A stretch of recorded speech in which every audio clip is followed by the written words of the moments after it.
વાસુદેવાય.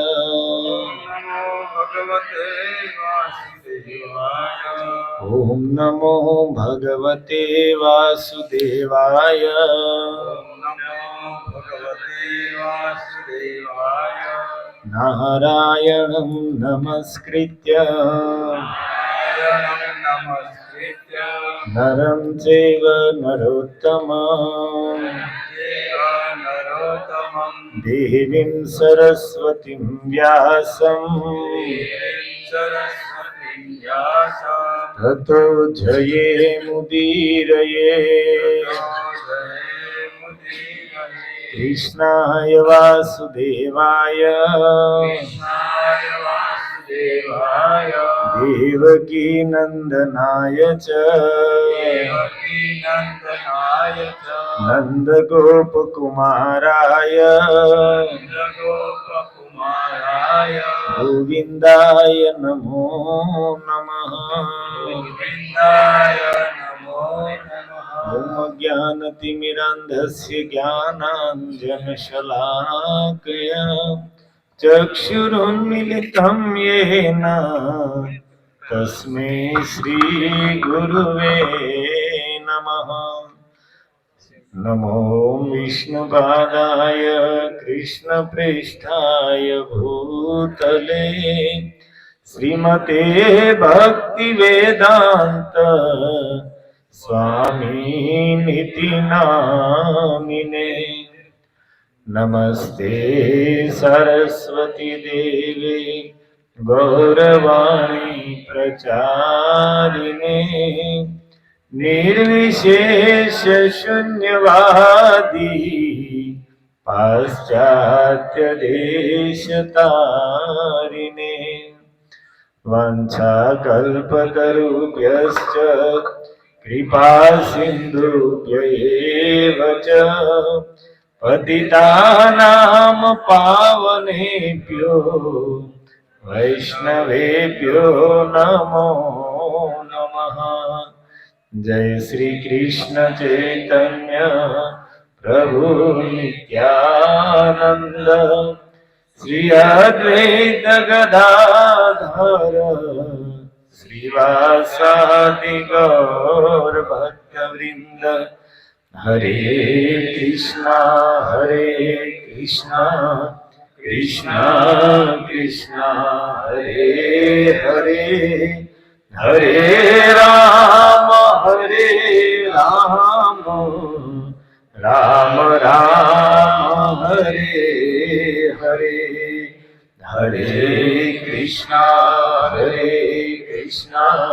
કૃષ્ણ કૃષ્ણ હરે હરે હરે રામ રામ રામ હરે હરે. હરે કૃષ્ણ કૃષ્ણ કૃષ્ણ હરે હરે હરે રામ રામ રામ હરે.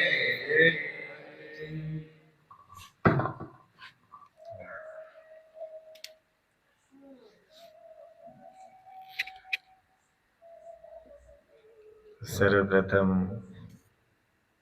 મારે અશોકભાઈ અને વિનુભાઈ દ્વારા આયોજિત આ સત્સંગમાં પધારેલા આપ સર્વ વાળુકડવાસી અને સમસ્ત વૈષ્ણવના ચરણોમાં સાદર નવા વર્ષના દંડવત પ્રણામ. અમારે વિનુભાઈનું તો કામ જ આ છે, લોકોને ભેગા કરીને કથા સંભળાવી. મુંબઈ પણ જ્યાં રૂમમાં ઈ રહે છે, તો દર બુધવારે ત્યાં પણ સત્સંગ થાય છે. અને પ્રભુજી ફોન કરીને બોલાવે ત્યારે માંડ 12-15 જણા આવે. મુંબઈમાં તો એવું જ હોય ને, પણ આવે બધા યુવાન, પાકી ગયેલા કોઈ નહીં, 20, 25, 30 વર્ષની ઉંમરના.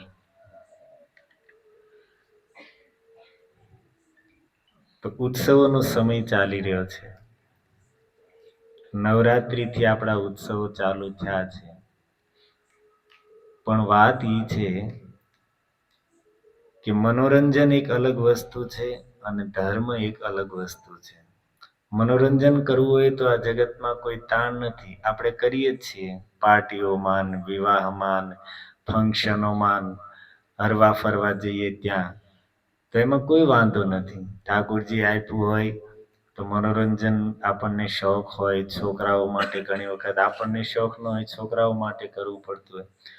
પણ વાંધો એ છે કે આપણે ધર્મના નામે મનોરંજન કરીએ છીએ તો એ પાપ છે. નવરાત્રિમાં માતાજીના નામે આપણે જે કરીએ છીએ ને એ પાપ છે. એ ધર્મ પણ નથી, મનોરંજન પણ નથી. આપણે લગભગ આપણા ઉત્સવોની સ્થિતિ કરી નાખી છે. ભગવાનના નામે, ધાર્મિક ઉત્સવોના નામે શું કરીએ છીએ? ભેગા થઈને તૈયાર થઈને આવીએ, ભેગા થઈને ખાઈ પીને ગપાટા મારીને છૂટા પડી જઈએ. જેની યાદમાં ઉત્સવ છે એની તો કોઈ યાદ નથી કરતા. જે રીતે માનો આપણે નવરાત્રિ પછી દશેરા આવે, દશેરાના દિવસે જલેબી, ફાફડી, મીઠાઈઓ, નવરાત્રિના 9 દિવસ ગરબા રમીને હજી તો આપણને શું કહેવાય, શાંતિ થઈ ન હોય, આપણે ધરાણા ન હોય તો પાછું દશેરાના દિવસે ગરબાનું આયોજન હોય અને જમણવાર હોય. અરે ભાઈ, જે ભગવાને જેના વિજયના ઉત્સવ નિમિત્તે દશેરા મનાવવામાં આવે છે એ રામજીને તો યાદ કરો. દશેરા ઉજવીએ છીએ, ખાઈ પીને મનોરંજન કરીએ છીએ, પણ જે રામજીએ આ બ્રહ્માંડને, આ વિશ્વને રાવણ જેવા આતંકવાદીથી મુક્ત કર્યા. સંસારમાં આપણે આતંકવાદીઓ જોઈએ છીએ, કોઈ એક રાજ્યમાં ઉત્પાત મચાવે, કોઈ વધીને એક દેશમાં, કોઈ વધીને 2-3 દેશમાં ઉત્પાત મચાવતા હોય. પણ રાવણ એક એવો આતંકવાદી થયો કે જેણે આખા બ્રહ્માંડમાં આતંક મચાવ્યો હતો. સૃષ્ટિનું નિયમન કરવા વાળા જે દેવતાઓ છે એને પણ વશમાં કરી લીધા હતા. અને કેટલો સમય સુધી રાવણનું શાસન રહ્યું, રાવણનો આતંક રહ્યો, જાણો છો? એક મન્વંતર અર્થાત 71 ચતુર્યુગી, 71 વખત સતયુગ, 71 વખત ત્રેતાયુગ, 71 વખત દ્વાપર યુગ અને 71 વખત કલયુગ પસાર થાય અને એક મન્વંતર કહે છે. અને એક મન્વંતર સુધી રાવણે આ વિશ્વ બ્રહ્માંડમાં હાહાકાર મચાવી દીધો. અને ત્યારે બધા જ દેવતાઓએ માતા પૃથ્વીએ જઈને, ભગવાન પાસે જઈને પ્રાર્થના કરી, રક્ષા માટે પુકાર્યા. અને ભગવાન જગદીશ મર્યાદા પુરુષોત્તમ રામના રૂપમાં પ્રગટ થયા અને રાવણનો વધ કર્યો. રાવણના આતંકથી વિશ્વને મુક્ત કરાયું. અને દિવસ હતો દશમીનો દિવસ. અને એટલા માટે દશેરા આપણે મનાવીએ છીએ. પણ કોઈ તો એવા બતાવો કે દશેરાના દિવસે ભેગા થઈને રામજીની યાદ પણ કરતા હોય.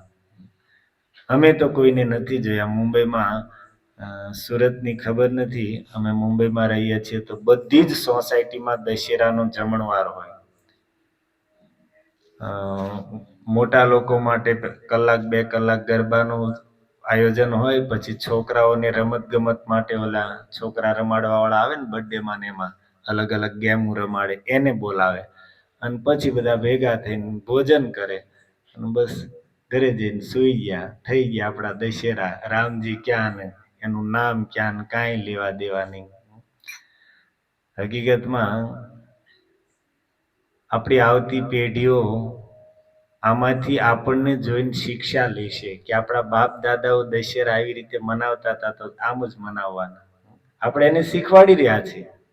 જેવું આપણે યદ આચરતી શ્રેષ્ઠ, ભગવદ્ ગીતામાં ભગવાન કહે છે કે શ્રેષ્ઠ લોકો જેવું આચરણ કરશે, ઘરના વડીલો, સમાજના આગેવાનો, દેશના નેતાઓ જેવું આચરણ કરશે એવું જ એની પાછળ વાળા શીખશે. જોઈને બાપ દાદાઓનું આચરણ જોઈને દીકરાઓ શીખે.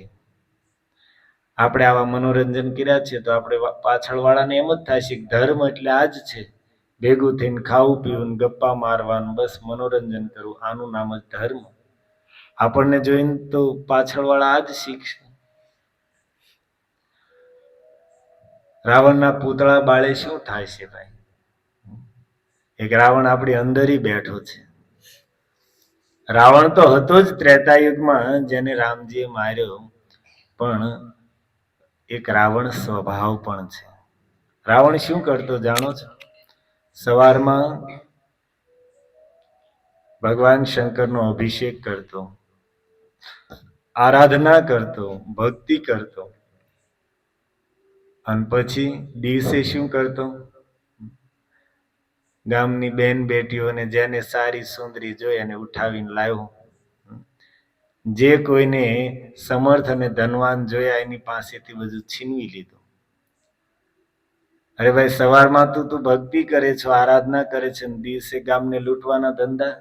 રાવણનું જીવન આપણે બધા જાણીએ છીએ કે રાવણ આ જ કરતો હતો. અને આજે દોહરું જીવન છે, અર્થાત જે ડબલ રોલ છે ને, આનું નામ રાવણ વૃત્તિ, આ રાવણ સ્વભાવ.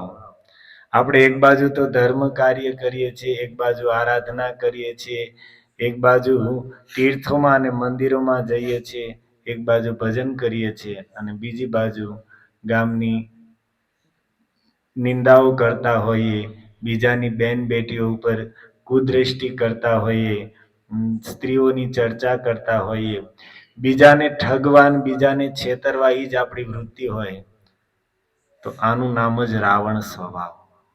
બંને નહીં ચાલે ભાઈ. આરાધના કરવી છે, ભજન કરવું છે, ને એનું ફળ જોતું હોય તો અધર્મ, પાપ વૃત્તિ છોડવી પડશે. આપણા શાસ્ત્રમાં વિધિ અને નિષેધ બે વાત કરી છે. વિધિ અર્થાત કરવાનું, અને નિષેધ અર્થાત આ નહીં કરવાનું.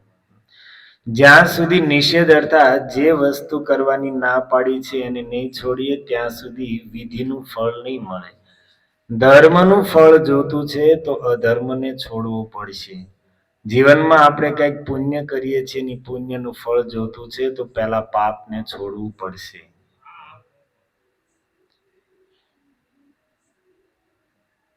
જીવનમાં આપણે કંઈક સારું કરીએ છીએ તો એનું ફળ જોતું હોય તો ખરાબ કાર્ય છોડવું જ પડશે.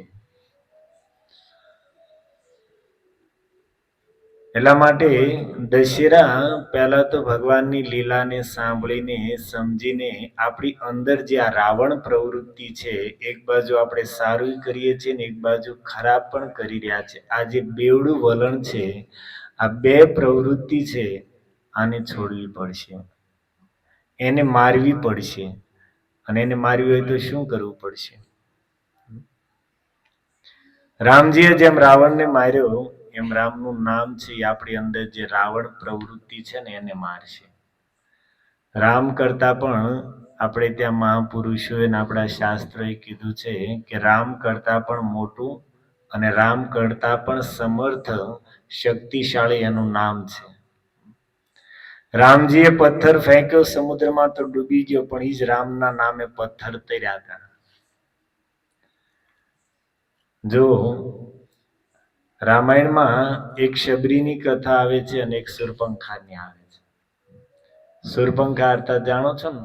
શૂર્પ અર્થાત સુપડા, સુપડું આપણી ભાષામાં, અને નખા અર્થાત નખ. સુપડા જેવા જેના નખ હોય ને એને શૂર્પણખા કીધું. અવડા હા, મારા પ્રભુજી ક્યાં છે ત્યારે ઘરે ઘરે શૂર્પણખા છે. બોલો, કોઈને ઉગ્યા નહીં તો પાછા ડુપ્લિકેટ લગાડે. ઓલા હવે પાછા નકલી આવ્યા છે. અહીંયા તો થોડાક વધી ગયા ને તો આપણને ભોજન કરતા ન ફાવે. એ નખમાં બધે શાક ઘૂસી જાય ને દાળ ઘૂસી જાય ને અને આ માતાઓને સારું ખબર નહીં કેમ આવડા નખ આગળ ખાતા કેમ હશે? કે પછી એનો ચમચીની જેમ ઉપયોગ કરતા હશે? હે, અચ્છા, લ્યો, એક નવું શીખવા મળ્યું ભાઈ. નખ હોય બસ કામ કેમ કરે?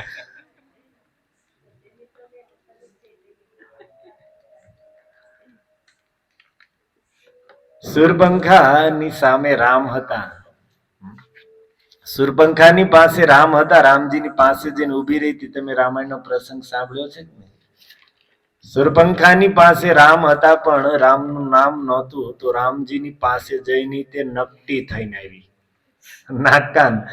રામજી પાસે જઈને નાકકાન કપાવીને આવી. કેમ? કારણ કે રામ પાસે છે પણ રામનું નામ નથી. બીજી બાજુ ભીલ શબર કુળમાં જન્મેલી શબરી પાસે રામ નથી પણ રામનું નામ છે, અને નામ રૂપી દોરી શબરીની પાસે હતી. તો રામ રૂપી પતંગ ખેંચાતા ખેંચાતા એની પાસે આવી ગયા. એ દંડકારણ્યમાં રામજી જ્યારે ઈ બાજુ આવી રહ્યા છે અને ત્યાં રહેવા વાળા મોટા મોટા તપસ્વી ઋષિ મુનિઓએ સાંભળ્યું કે રામજી આ બાજુ આવે છે, તો બધાને મનમાં એ જ આશા હતી કે રામજી આવે છે તો સૌથી પહેલા અમારા આશ્રમે આવશે, કારણ કે કેટલાય વર્ષોથી મેં અન્ન નથી ખાધું, હું ખાલી સૂકા પત્તા ઉપર જીવી રહ્યો છું, એટલા માટે રામજી અમારી પાસે પહેલા આવશે. તો કોઈ વિચાર કરે, અરે તમે તો પત્તાય ખાઓ છો, અમે તો પત્તા પણ નથી ખાધા, ખાલી જળ પીને પાણી ઉપર જીવન ટકાવી રહ્યા છીએ, એટલી ભારી તપસ્યા, રામજી અમારી ત્યાં આવશે. કોઈ કહે છે કે અમે તો જળ પણ નથી પીધું, ખાલી વાયુનો આહાર કરીને જીવન ટકાવેલું છે. આવા એકથી મોટા એક તપસ્વીઓ ઋષિઓ વર્ણન છે વાલ્મીકી રામાયણમાં. તો ઘણા તપસ્વીઓ એવા હતા કે વૃક્ષની બખોલમાં રહેતા હતા, અને ઘણા તો એવા હતા કે વૃક્ષની ડાળ ઉપર રહેતા. વૃક્ષની ડાળી ઉપર શું કામ રહેતા જાણો છો? નીચે રહેવાની જગ્યાની કોઈ તાણ નહોતી, પણ એ તપસ્વીઓ હતા, એને જીવન તપસ્યા માટે લગાવ્યું હતું, અને એટલા માટે સાવધાની માટે વૃક્ષની ડાળી ઉપર રહેતા કે એક વખત પડ્યા હોય અને પછી એ વાગ્યું હોય તો પછી ફરીવાર ઊંઘ આવે નહીં. નીચે હોય તો એને આરામથી સુઈ જાય, પણ વૃક્ષની ડાળી ઉપર રહેતા હોય અને જોલું આવે ત્યાંથી નીચે પડે અને પછી ફરી વખત જોલું આવે, તો સાવધાની માટે. આપણને એમ ન સમજતા કે આ બધા વળ ખાવાની ટેવ પડી ગઈ છે. મન છે એ એવી વસ્તુ છે કે એને જ્યાં સુધી ભય બતાવવામાં નહીં આવે ત્યાં સુધી ક્યારેય સીધું નહીં ચાલે, હંમેશા કુમાર્ગ ઉપર જ જશે. મનને જ્યારે ભય દેખાડવામાં આવશે ત્યારે જ સાવધાન થશે. તો આવા મોટા મોટા એકથી મોટા એક તપસ્વીઓ ઋષિઓ સિદ્ધો વ્રતધારીઓ હતા, પરંતુ એ બધાના આશ્રમોની સામેથી રામજી નીકળતા સીધા જ શબરીની ઝૂંપડીએ જઈને ઉભા રહ્યા. કેમ? કારણ કે રામ તો પતંગ છે અને એનું નામ છે દોરી છે, અને શબરી પાસે દોરી હતી. શબરી પાસે કોઈ સાધન નહોતું, એની પાસે કોઈ તપસ્યાનું બળ નહોતું, એને કોઈ વ્રત નહોતા કર્યા, એનામાં કોઈ એવી પવિત્રતા નહોતી, કોઈ મહાનતા નહોતી, કોઈ એની પાસે સિદ્ધિ નહોતી. એની પાસે એક જ વસ્તુ હતી. શું? રામ રામ રટતે રટતે બીતી રે ઉમરિયા, રામ રામ રટતે રટતે બીતી રે ઉમરિયા. બસ આખી ઉંમર રામ રામ રટતા રટતા જ કાઢી નાખી, અને રામ નામ જ એની માટે ફળ દેવા વાળું રામજી સામે આવીને ઉભા રહી ગયા. મોટા મોટા ઋષિઓ અને તપસ્વીઓના આશ્રમોને છોડીને એ રામ નામના બળે શબરીએ રામજીને પોતાની પાસે ખેંચી લીધા. અને એટલા માટે આપણી અંદર જે રાવણ પ્રવૃત્તિ છે, અંદરનો જે રાવણ છે, એને મારો હોય તો રામ નામનો આશ્રય લેવો પડશે. કેટલું સરળ સાધન છે. એટલું પણ આપણીથી ન થતું હોય તો પછી આપણે ભૂલી જવું જોઈએ કે આપણું કલ્યાણ થાય છે, આપણું આત્મકલ્યાણ થાય છે. બેસીને તમારી પાસે સમય હોય ત્યાં સુધી માળા લઈને રામ રામ કરીએ, સીતારામ સીતારામ કરીએ, અને સમય નથી તો હાલતા ચાલતા કામ કરતા કરતા રામ નામ લેતા જઈએ. કોણ ના પાડે છે? આપણે ત્યાં અનેક ભક્તોના ચરિત્ર છે. એમાં એક ભક્તનું ચરિત્ર એવું છે કે એક મહાત્મા એને કીધું કે ભાઈ જીવન મળ્યું છે તો કંઈક ભજન થોડું કરી લ્યો. તે વ્યક્તિ કીધું કે મહારાજ ભજન ક્યારે કરવું? સવારથી લઈને સાંજ સુધી અમે મજદૂર માણસો છીએ, મજૂરીમાં જ આખો દિવસ વયો જાય છે, અને સાંજે આવીએ તો ખાવાનો પણ વેત નથી રહેતો. એટલા થાકી ગયા હોઈએ કે પથારીમાં પડ્યા નથી, કાં નીંદ આવી નથી, અને સવારે જાગીને કામે લાગી જઈએ તો નામ લેવું ક્યારે? મહાત્માએ પૂછ્યું કે ભાઈ શું કામ કરે છો? કે મહારાજ, અમારે લોખંડની ફેક્ટરીમાં હું કામ કરું છું. મોટા મોટા લોખંડના સળિયાઓ અને મોટી મોટી પ્લેટો હોય લોખંડની, તો ઘણથી એની ઉપર પ્રહાર કરીને એને આકાર આપવાનો. તો મહાત્માએ કીધું કે અચ્છા, તો તમે પ્રહાર કરો તો અવાજ કેવો આવે? તો ઓલાએ કીધું ભાઈ એની ઉપર તો મારી એટલે ઘમ ઘમ ઘમ. અચ્છા, તો મહારાજ કીધું તમે ધ્યાનથી સાંભળજો કે અવાજ ઘમ ઘમ નથી આવતો, તો રામ રામ રામ. તો તમારે કાલથી અભ્યાસ કરવાનો છે. જેટલી વાર ઘણ મારો એટલી વખત તમારે અવાજ શું સાંભળવાનો છે? રામ રામ રામ. અને બીજે દિવસથી એને અભ્યાસ ચાલુ કર્યો, અને ઘણ મારતા મારતા એ સ્થિતિએ પહોંચી ગયા કે રાતે સૂતા હોય તો ઊંઘમાં પણ રામ રામ રામ, અને ભગવાનનો સાક્ષાત્કાર થઈ ગયો. આવા સંતોના પણ ચરિત્ર છે. એટલા માટે ગોસ્વામી તુલસીદાસજીએ કીધું, રામ કહત ચલ રામ કહત ચલ રામ કહત ચલ ભાઈ રે, રામ કહત ચલ રામ કહત ચલ રામ कहत चल भाई रे, नहीं तो भव बेगार में परी है छूटत यति कठिनाई रे, नहीं तो भव बेगार में परी है छूटत यति कठिनाई रे. શું કે છે? અરે ભાઈ, બેસીને તારી પાસે સમય ન હોય તો રામ કહત ચલ રામ કહત ચલ રામ કહત ચલ ભાઈ રે. અરે ભાઈ, તો હાલતા ચાલતા, કામ કરતા કરતા, સૂતા બેઠતા, ખાતા પીતા એટલું તો થાય ને તારાથી કે રામ કહત ચલ રામ કહત ચલ. ચાલતો ચાલતો, કામ કરતો કરતો મુખમાંથી રામનું નામ લેતો રહે. અને જો એટલું નહીં કર તો શું કે છે? સાંભળો ધ્યાનથી. નહીં તો ભવ બેગાર મેં પરી હૈ છૂટત યતિ કઠિનાઈ રે. નહીં તો એટલું નહીં કર તો ભવ બેગાર મેં પરી હૈ, આ સંસાર છે એ બેગારી કરાવશે. બેગારી કોને કે તમને ખબર છે?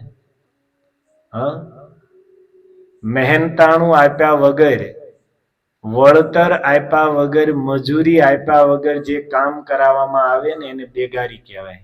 પહેલાના સમયમાં રાજાઓ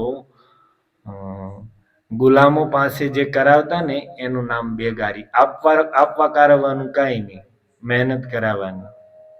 આ મોટા મોટા કિલ્લાઓ આપણને દેખાય છે ને, જે રાજા મહારાજાઓએ બનાવેલા, એ આવી રીતે. અમે ભણતા એ વખતે આવતું કે ચીનની દિવાલ, જે વિશ્વની 7 અજાયબીમાં નામ છે, તો એ જેને બનાવી તો એ રાજાના સૈનિકો ગામડાઓમાં જતા અને ગામમાં જેટલા પુરુષો એ બધાને પકડીને લઈ જતા. બાળકો અને વૃદ્ધો સિવાય ગામમાં કોઈ પુરુષ ન રહેતા. બધાને લઈ જાય અને ગયા એ કોઈ પછી પાછા નથી આવ્યા. બધાને ત્યાં દિવાલ બનાવવાના કામમાં લગાડી દીધા. 2 ટક કાચું પાકું ટાઢું અડધું ફળધું ભોજન મળતું અને મરી જાય અને ત્યાં દિવાલ નીચે દફનાઈ દેવામાં આવતા. પરિવારને ખબર પણ નથી શું થયું આ તે. અને આવી રીતે લાખો લોકોને, આનું નામ બેગારી. કાંઈ દીધા વગર જે મજદૂરી કરાવવામાં આવે એનું નામ બેગારી. અને એટલા માટે સંતો કહે છે કે રામ નામ બોલવાની આદત નહીં પાડ તો આ સંસાર બેગારી કરાવશે. બેગારી અર્થાત જાણો છો? આખી જિંદગી સમજણા થયા ત્યારથી જ્યાં સુધી શરીરમાં શક્તિ હતી, ગઢપણ આવ્યું ત્યાં સુધી દિવસ રાત મહેનત કરીને પૈસા કમાણા, 1 રૂપિયો સાથે નહીં લઈ જવા દે. આનું નામ બેગારી.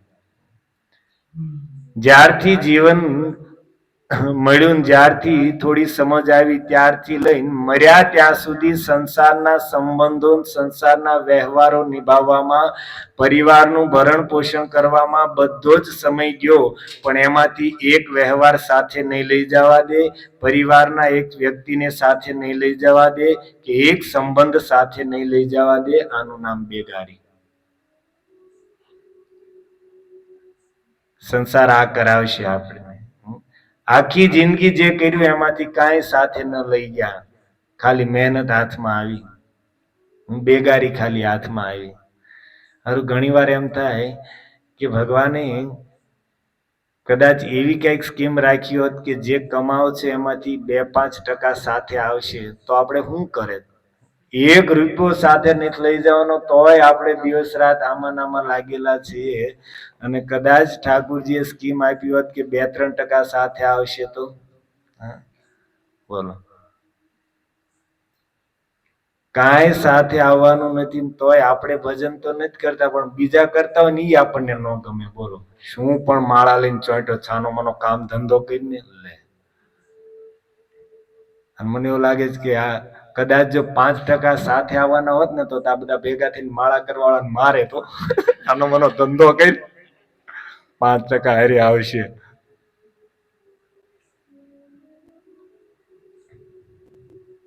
કેટલી સરળ કળિયુગમાં ભગવાને આપણને કેટલી સરળ વિધિ આપી છે.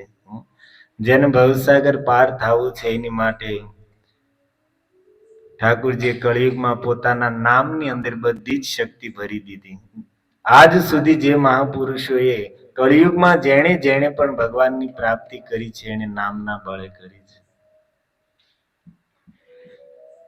બીજું કોઈ સાધન.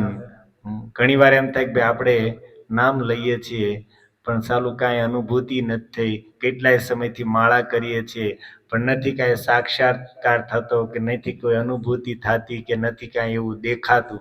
અરે ભાઈ, કાંઈ થાય કે ન થાય પણ નામ લીધે જા. જે થવાનું છે એ નામ પ્રભુ કરશે. જો અહીંયા કદાચ સુંદર સોનાના ગ્લાસમાં એ થોડું ઝેર ભરીને મૂક્યું હોય અને પછી તમને કહેવામાં આવે કે ભગવાનને ધરાવેલું સુંદર આ સોનાના ગ્લાસમાં ઝેર છે, પી જાઓ. કેમ થાય છે? પી જાય છે. કેમ ના પાડો છો ભાઈ? વાંધો શું? સોનાના ગ્લાસમાં આપવામાં આવે પીવા, વાંધો શું? માતાઓ તેમ ન પીવો માતાઓ પી જાય છે. કેમ લાગે તમને? બોલો, એમ કે પ્રભુજીઓને પીવો ભલે પીવો, અમને એને નહીં પીએ. સારું ભાઈ, એમ નામ ન પીવો તો ભાઈ આ મારે વિનુભાઈ આપશે 1-2 લાખ રૂપિયા આપશે, ભલે મંદી હાલે 5 લાખ સુધી અપાઈ દઈશું. હા, હવે તો તૈયાર થાવ કો.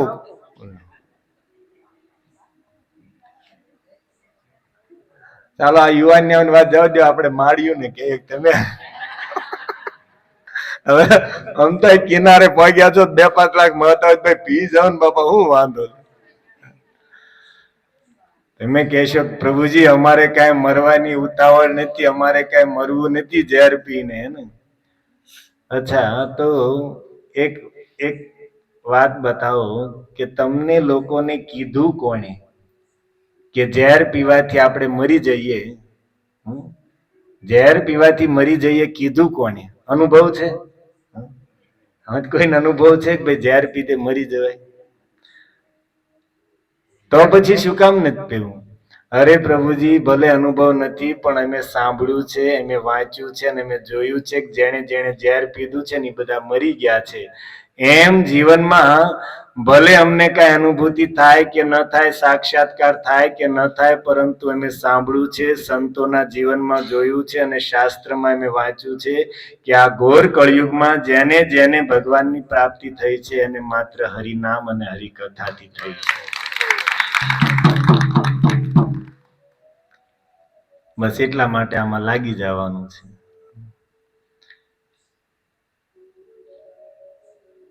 કરતા જઈએ ઘરના કામ, લેતા જઈએ રામના નામ. કરતા જઈએ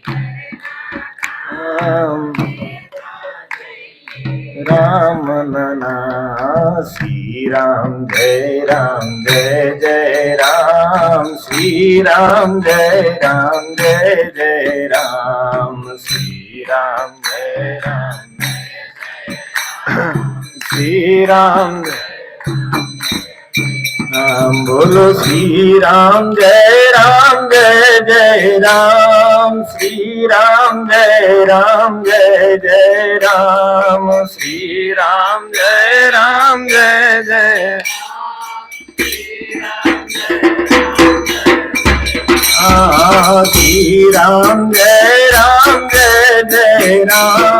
શ્રી રામ જય રામ શ્રી રામ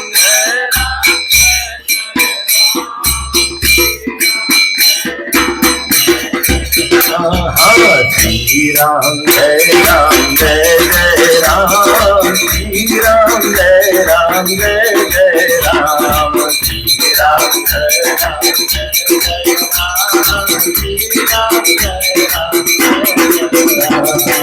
सीताराम जय सीताराम सीताराम सीताराम सीताराम सीताराम सीताराम जय सीताराम सीताराम सीताराम राधे श्याम राधे श्याम राधे श्याम जय राधे श्याम राधे श्याम राधे श्याम राधे राधे श्याम राधे श्याम राधे श्याम जय राधे श्याम राधे श्याम राधे श्याम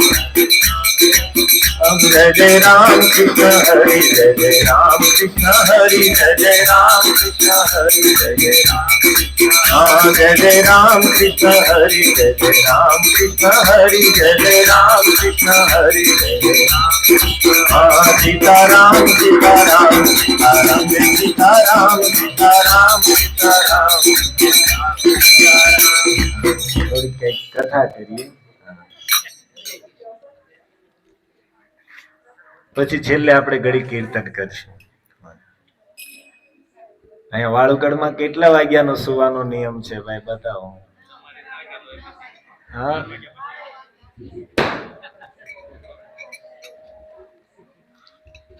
આમ તો જો ગાદલા છે ને વાહે જગ્યાએ પાછળ ખાલી છે, જેને ઊંઘ આવે તમતા પાછળ જઈને સુઈ જજો, કઈ વાંધો નહીં. અમારે મુંબઈમાં એક મંદિર છે ચોપાટી ઉપર, જ્યાં પ્રભુપાદજીના શિષ્ય છે પરમ પૂજ્ય રાધાનાથ સ્વામી મહારાજ.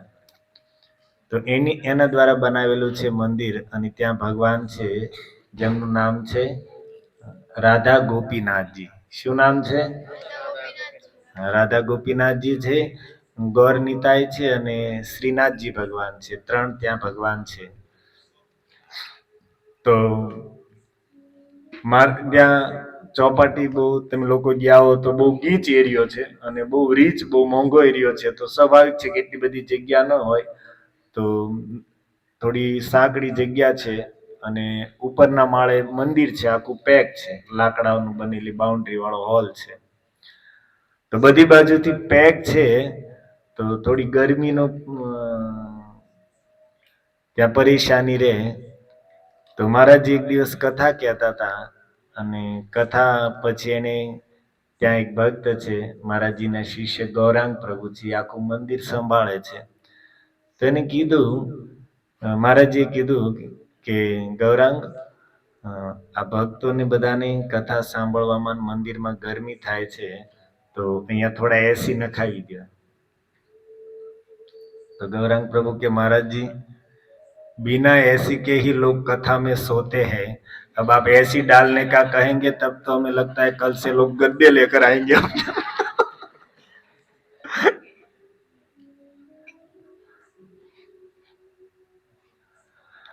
તમારી માટે તો આ એસી જેવું ઠંડુ છે ને પાછળ ગાદલાય છે.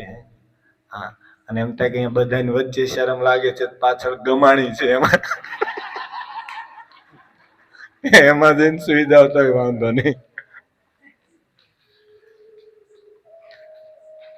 તો અચ્છા, દશેરા પછી કયો ઉત્સવ આવે યાદ કરાવો તો? હા, વાહ, શરદ પૂર્ણિમા. 365 દિવસમાં ચંદ્રમાં સંપૂર્ણ કળાથી ખીલેલા હોય શરદ પૂર્ણિમાના દિવસે. અને શરદ પૂર્ણિમાના દિવસે ભગવાનની લીલાઓમાં સર્વશ્રેષ્ઠ સૌથી ઉત્કૃષ્ટ જે લીલા છે રાસ લીલા, શારદીય રાસ જેને કહેવામાં આવે. ભગવાન પિતા રાત્રિ શરદોત્ફુલ્લ મલ્લિકા. ભાગવતમાં વર્ણન છે કે શરદ પૂર્ણિમાની રાત્રિએ ભગવાને રાસ કર્યો હતો. આપણે તો ખબર નથી, જાણવાનો બહુ પ્રયાસ કર્યો કે આ શરદ પૂર્ણિમાના દિવસે ઊંધિયું આવ્યું ક્યાંથી. હા, હજી કઈ તમારામાંથી કોઈને ખબર હોય વડીલોને તો કયો. અમને કાંઈ વાંચવામાં આવ્યું નહીં કે જેને પૂછ્યું કોઈને ખબર જ નથી કે આ ઊંધિયું કઈ રીતે આવ્યું ને ક્યાંથી આવ્યું. કઈક તો હશે, નહીં તો આખું ગુજરાત થોડું, આ ગુજરાતની બહાર પાછું કોઈને ખબર નહીં તો ઊંધિયું કોને કહેવાય. અમે ઘણી વખત કથા કહેવા માટે બહાર જઈએ તો બિહાર ઇત્યાદિમાં જઈએ ને કોઈને કીધું ને ઊંધિયું બનાવો તો એ બધા મૂંઝાઈ જાય.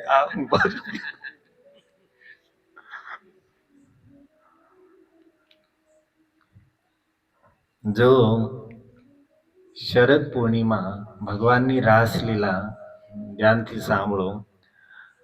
રાસલીલા એક એવી વસ્તુ છે કે જેને સમજવા માટે પહેલા તો આપણી બુદ્ધિ ન ચાલે. ભજનનું બળ હોય જેની પાસે, ભજનના બળે જેને પોતાની બુદ્ધિને અત્યંત સૂક્ષ્મ કરી લીધી હોય, તીક્ષ્ણ કરી લીધી હોય, ધારદાર કરી લીધી હોય, એની માટે રાસલીલા સમજવાની વસ્તુ છે. આપણી માટે તો રાસલીલા એટલે એ હાલો, હે ને? પણ રાસલીલા શું વસ્તુ છે ભાઈ? ત્યાં સુધી કે લોકોની બુદ્ધિમાં વાત મેં મારા સગા કાનેથી પ્રભુજી સાંભળ્યું છે. અમારા જ વડીલો શ્રીમદ ભાગવત વાંચતા હશે ને એમાં રાસલીલાનો પ્રસંગ વાંચ્યો અને પછી બધા બેઠા હતા અને એની વચ્ચે વાત કરતા હતા કે ભગવાનને કઈ આવા તો કરાતા હશે, ભગવાનને કાંઈ આવા તો કરાતા હશે ને એને કર્યું તો કર્યું, પણ લખવા વાળાને જ ખબર પડવી પડે ને કે આવું ન લખાય. આવી બુદ્ધિ છે એનું કહેવું એમ છે કે ભગવાન લીલા કરે તો અમારી બુદ્ધિમાં આવીને કરે. માણસ મનુષ્ય સમજી શકે અને મનુષ્યના લેવલમાં આવીને એને એ નથી ભાન કે ભાઈ ઈશ્વરને મનુષ્યના નિયમો લાગુ ન પડે. રોડ ઉપર ચાલવા વાળા વાહનો હોય એને જે સિગ્નલ લાગુ પડે એ આકાશમાં ચાલવા વાળા પ્લેનને એ સિગ્નલ ન લાગુ પડે. બધાનું સ્તર એક અલગ અલગ હોય. શું ભગવાન સ્વતંત્ર નથી? એ એવી લીલા કરે જે તમે સમજી શકો અને તમને તમારી સમજ બહારની એ લીલા કરે તો તમે એમ કહો કે આવા તો કઈ કરાતા હશે. કેમ? કારણ કે જીવનમાં ક્યારેય સત્સંગ કર્યો નથી, એનું આ ફળ છે. રામાયણમાં લખ્યું છે, એ માતાઓ શાંતિ રાખો, સાંભળો ધ્યાનથી. રામાયણમાં લખ્યું છે કે જબ બહુત કાલ હોઈ સત્સંગા તબ હી હોઈ સબ સંશય ભંગા. મનમાં કઈ સંશય હોય, સંદેહ હોય, આપણને ભગવાનની લીલા ન સમજાતી હોય તો એની માટે ઉપાય છે બહુત કાલ હોઈ સત્સંગા. લાંબા સમય સત્સંગ કરવામાં આવે ત્યારે ધીરે ધીરે ધીરે આપણી બુદ્ધિ એ સ્તર સુધી પહોંચે અને આપણને એ વાત સમજાય. જેવી રીતે પહેલું બીજું ભણવા વાળો બાળક હોય, વિદ્યાર્થી હોય, એને 10મા 12માનું ન સમજાય, એ પુસ્તકો એ ન સમજી શકે, પણ એનો અર્થ એવો નથી કે એ ખોટું છે. અરે ભાઈ તું ધીરે ધીરે ભણવાનું ચાલુ રાખ, 5મામાં આવીશ, 7મામાં આવીશ, 9મામાં આવીશ ને 10મામાં આવીશ ત્યારે તને આપમેળે સમજાઈ જાય છે. અત્યારે તારા બુદ્ધિની સ્તર નથી કે તું એ વાતને સમજે. જીવનમાં ક્યારે સત્સંગ કર્યો નથી, વર્ષના વચલા દિવસે પણ સત્સંગ કર્યો નથી અને ભગવાનની રાસલીલા સમજાઈ જાય તને. રાસ છે એ આત્મા અને પરમાત્માનું મિલન છે. શરીરમાં બુદ્ધિ જ્યાં સુધી છે ને ત્યાં સુધી એ વસ્તુ સમજી ન શકાય.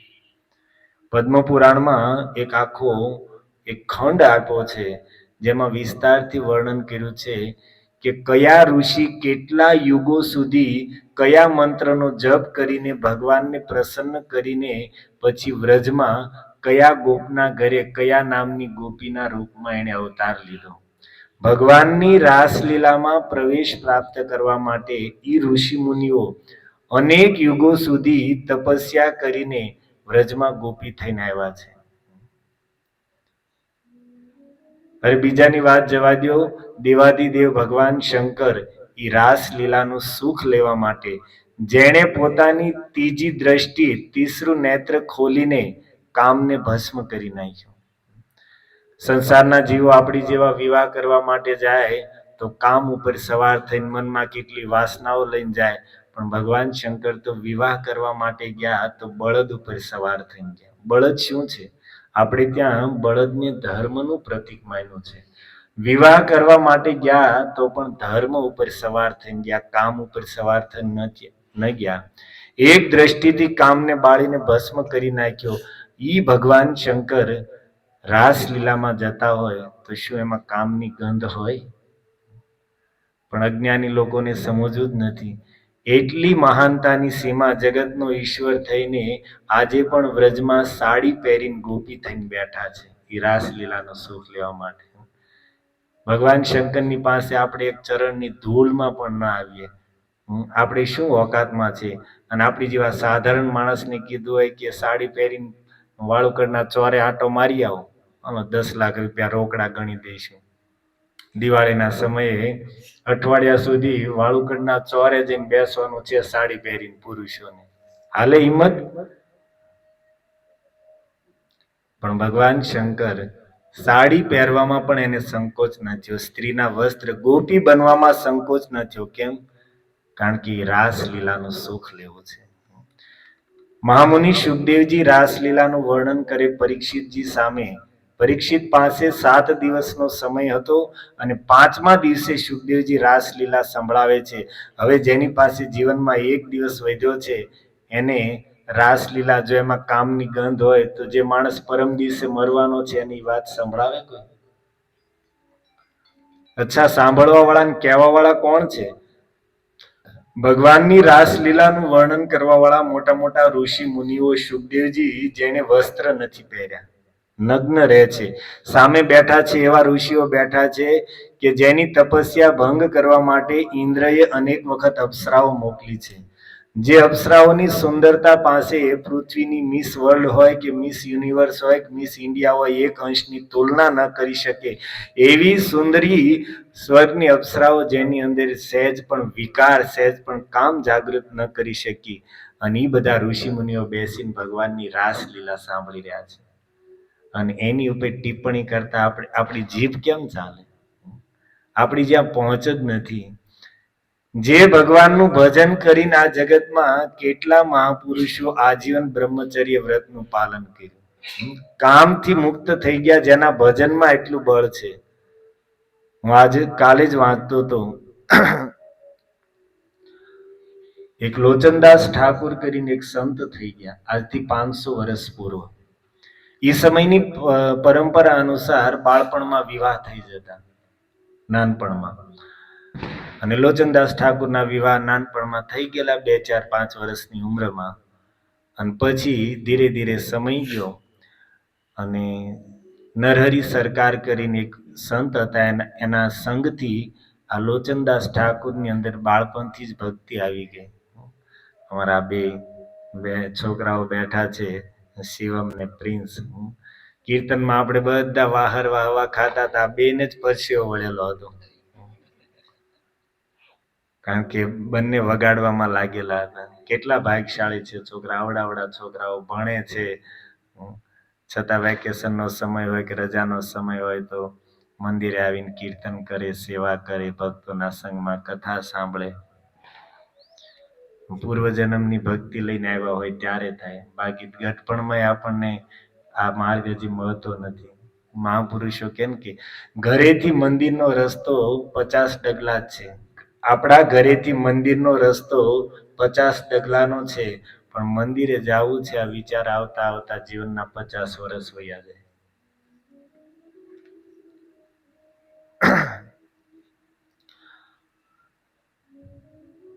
તો લોચનદાસ ઠાકુર જીવનમાં ભક્તિ આવી અને ભજન કરતા કરતા સંસારમાંથી મન ઉઠી ગયું, વૈરાગ્ય આવી ગયો કે હવે આ સંસારમાં પડવું નથી. પણ પરિવારના લોકો ના આગ્રહથી અને ખાસ કરીને એના ગુરુએ કીધું, નરહરી સરકારે, કે લોચનદાસ, વિવાહ થઈ ગયા છે, પત્નીને લઈને આવ અને ગૃહસ્થ જીવનમાં રહીને ભજન કરવું. ગૃહસ્થ જીવન કોઈ ભજન કરવા માટે બાધક નથી. જો ભજન કરવાની પ્રવૃત્તિ હોય, ભજનમાં રુચિ હોય, તો ગૃહસ્થમાં રહીને પણ લાખો સંતોએ ભગવાનને પ્રાપ્ત કર્યા છે. સંસારી જીવન જીવતા જીવતા, સંસારના વ્યવહાર કરતા કરતા પણ હજારો લાખો મહાપુરુષોએ ભગવાનની પ્રાપ્તિ કરી છે.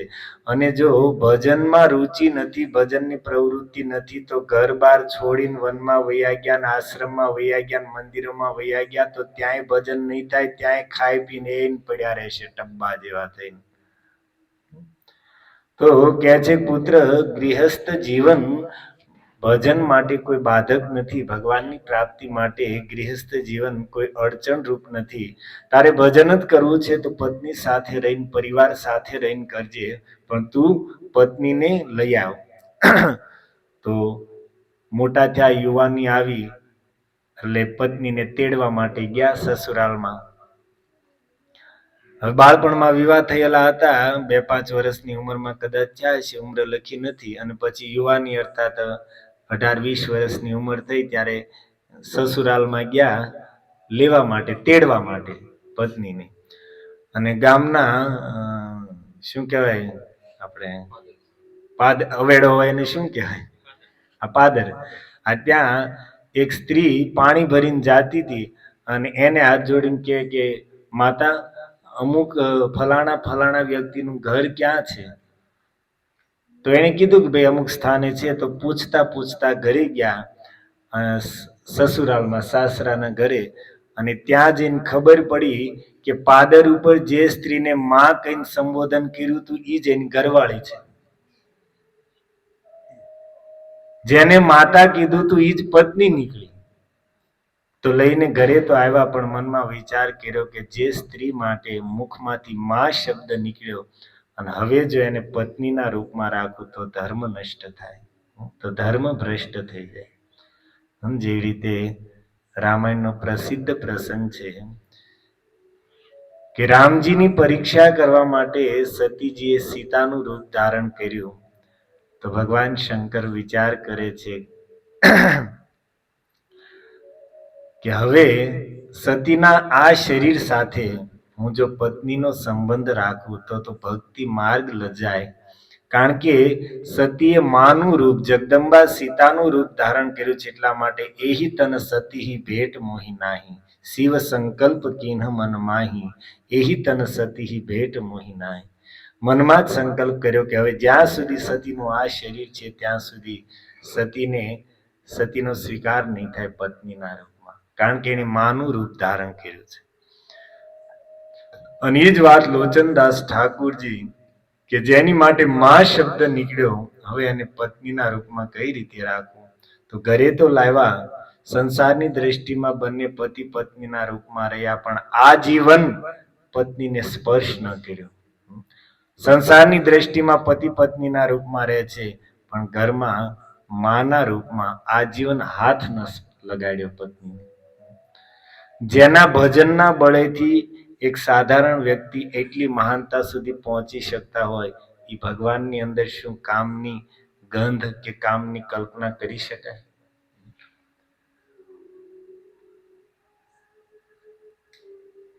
એટલા માટે રાસલીલા ઇત્યાદિ પ્રસંગો, ભગવાનની લીલાઓ એટલી સૌથી ઉચ્ચ સ્તરની લીલાઓ છે. મહાપુરુષો માટે આસ્વાદનનો વિષય છે.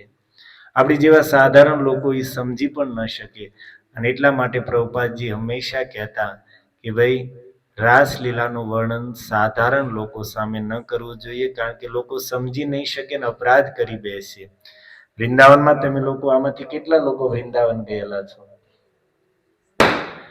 વૃંદાવનમાં રાધા મદન મોહનજીના મંદિરની પાછળ સનાતન ગોસ્વામીની જ્યાં સમાધિ છે, ત્યાં એક સમાધિ છે જેની ઉપર લખ્યું છે ગ્રંથ સમાધિ. શું લખ્યું છે?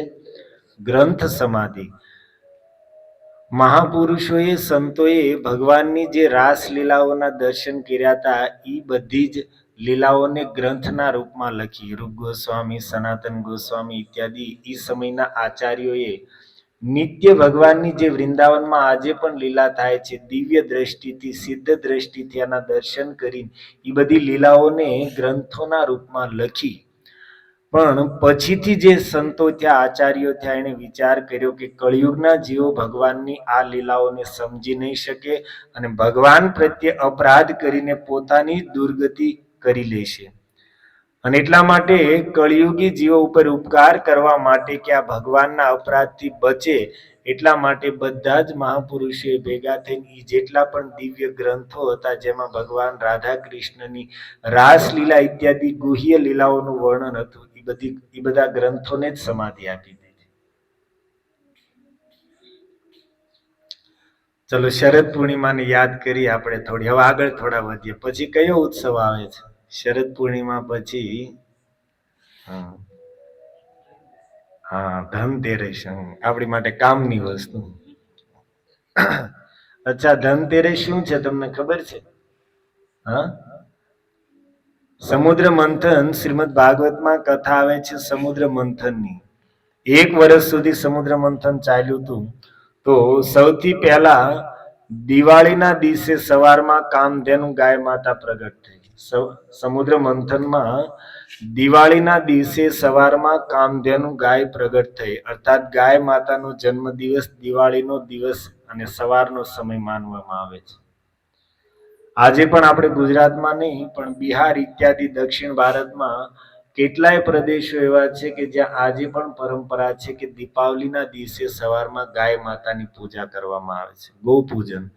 અને દિવાળીના દિવસે જ સાંજે લક્ષ્મીજી સમુદ્ર મંથનમાંથી પ્રગટ થયા. એટલા માટે આપણે લક્ષ્મી પૂજન પણ દિવાળીના દિવસે કરવામાં આવે છે.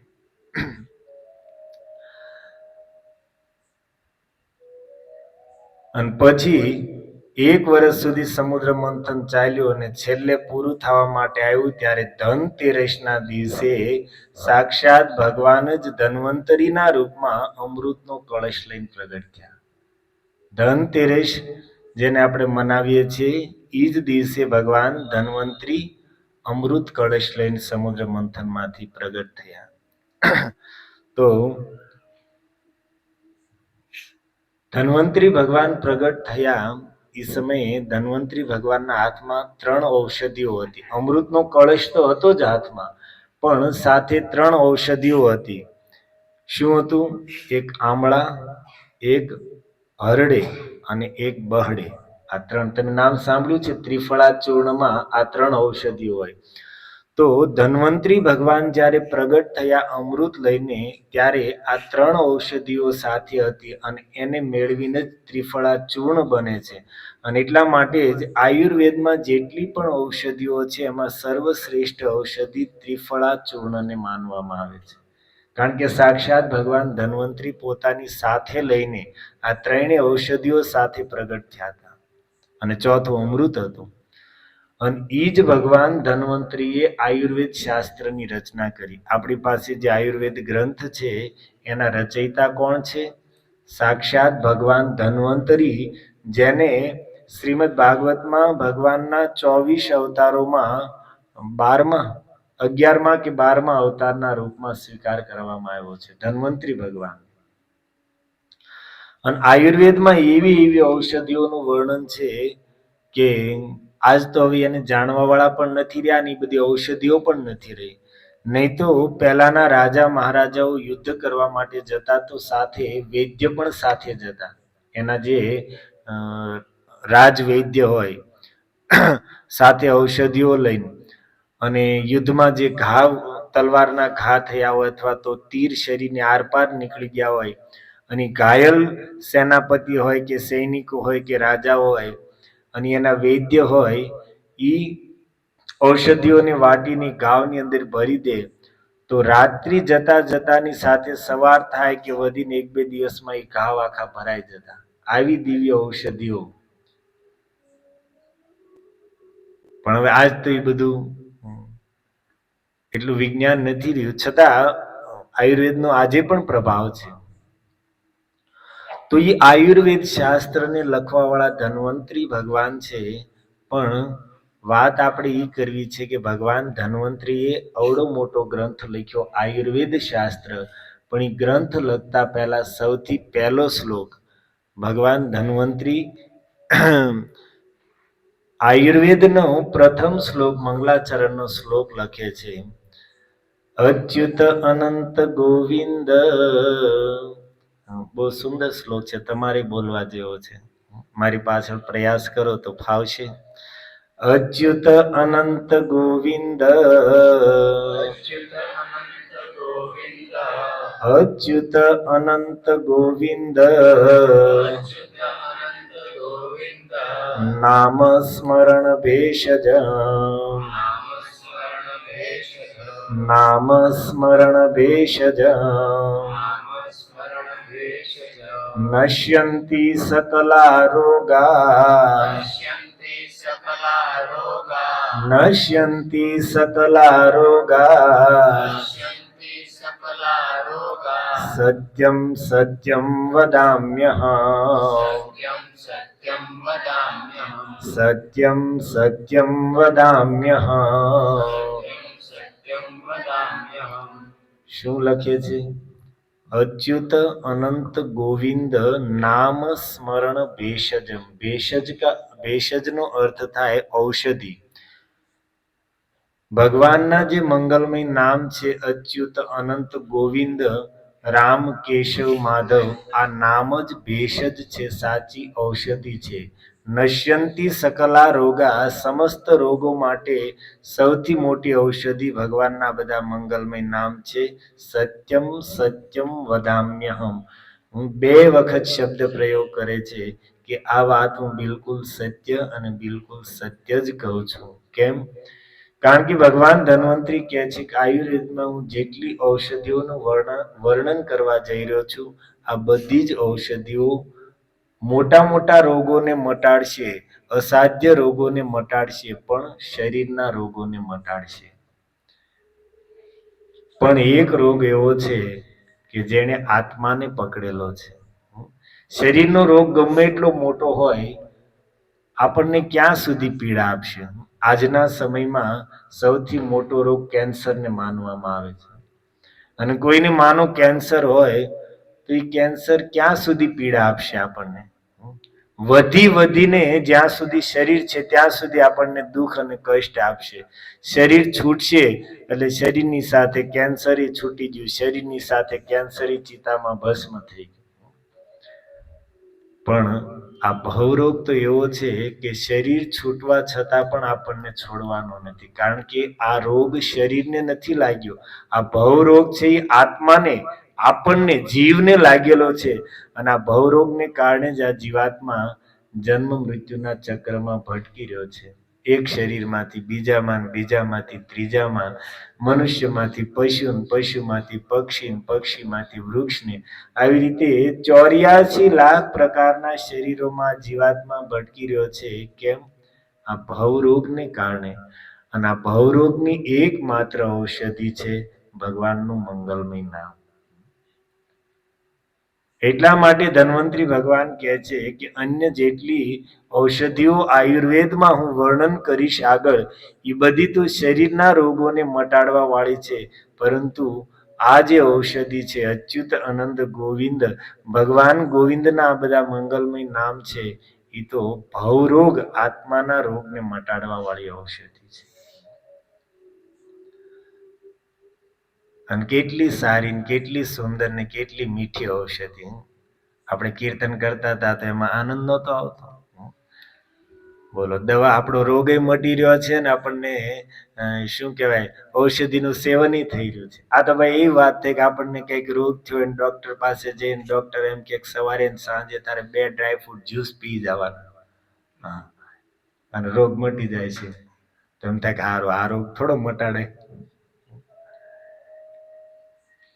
એમ ભગવાનનું નામ તો એવી ઔષધિ છે ભાઈ, લેવામાં સુખ મળે, કીર્તનમાં આનંદ મળે.